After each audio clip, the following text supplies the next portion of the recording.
Bruno.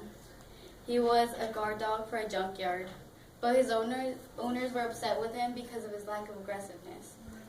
They decided to put him up for sale, and the guys who bought him, they beat him with a golf club until his head hung to the ground. Then they placed a chain around his neck, and they put him in the middle of a fighting ring and let the training dogs practice on him. You know how this dog was left? Bruno's ear was ripped halfway off. His nasal cavity was open, exposing the inside of his nose. He had more than 100 scars from his ears to his ribs, and nobody wanted to keep counting. He was a dog that had not hurt anyone, and he ended up brutalized. Thankfully, he was rescued, and he is now a therapy dog. But not just dog fights end up that way. The dogs involved in the fight end up in a horrible situation also. Sports were created for humans to have an entertaining pastime, to have something to help them stop thinking about their problems for a bit. They decided to make animals part of their sport to make it more entertaining and exciting to watch. These sports began as friendly competitions, but it evolved into a lucrative illegal business. Dogfighting has become very large and popular, with profits driven by illegal gambling. This can be very profitable for people who work with them and manage them, but these dogs are not always treated correctly. Dogfighting is deplorable and should be banned because it is illegal. These dogs are not treated correctly, and selective breeding becomes a problem for society. Pit bulls have become a symbol for toughness. The stronger, the tougher. For thugs who want more money, they look at dogs, especially pit bulls, as business. Dogfighting has become an epidemic in the United States. It came from something so small to something huge and worldwide. Fights are now taking place in alleys, open lots, open fields, in cities and suburbs across the nation. When the animal is extremely tough, it gives his owner a higher status. The dog is like a material possession for the owner that can be traded like money. Because the dog is so loyal, it will endure the abuse and fight to his death just to please his owner. It has become so popular that even children as young as 10 and 11 are training and fighting dogs.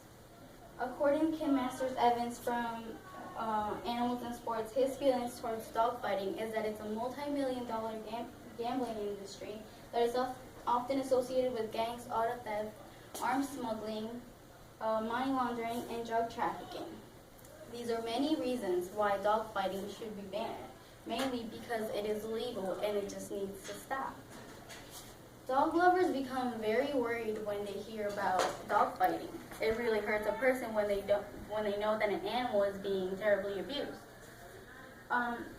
The dogs that are being used for dogfighting are abused mentally. They're abused daily, mentally and physically.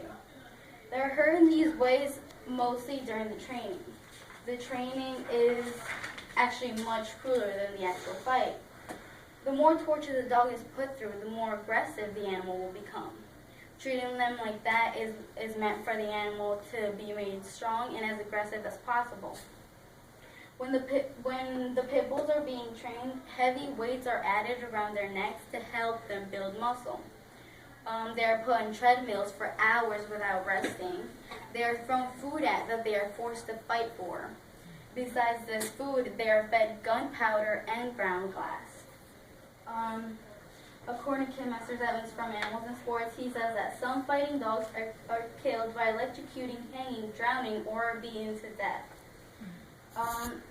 They're very unlucky just because they have strong jaws and strong bodies, and they're actually one of the strongest breeds of dogs out there.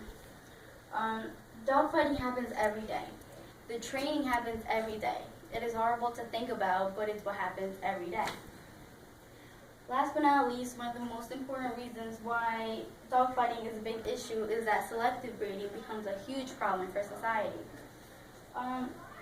Pit bulls are not liked very much because of their reputation. People think that they are very aggressive and towards everybody and are very dangerous to be around. Every story about somebody getting bit is about a pit bull, when in reality all dogs bite. A little chihuahua could be more dangerous than an actual pit bull. Bull baiting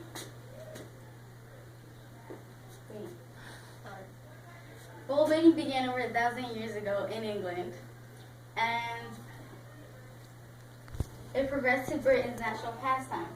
Through further selective breeding, the bulldog developed into a muscular dog with impressive jaw strength. After a couple of years, bull baiting was banned, but these people came up with a new sport called ratting. Ratting was a sport where rats were put into a pit, and then they put dogs in there with them to see how many rats the dog could kill.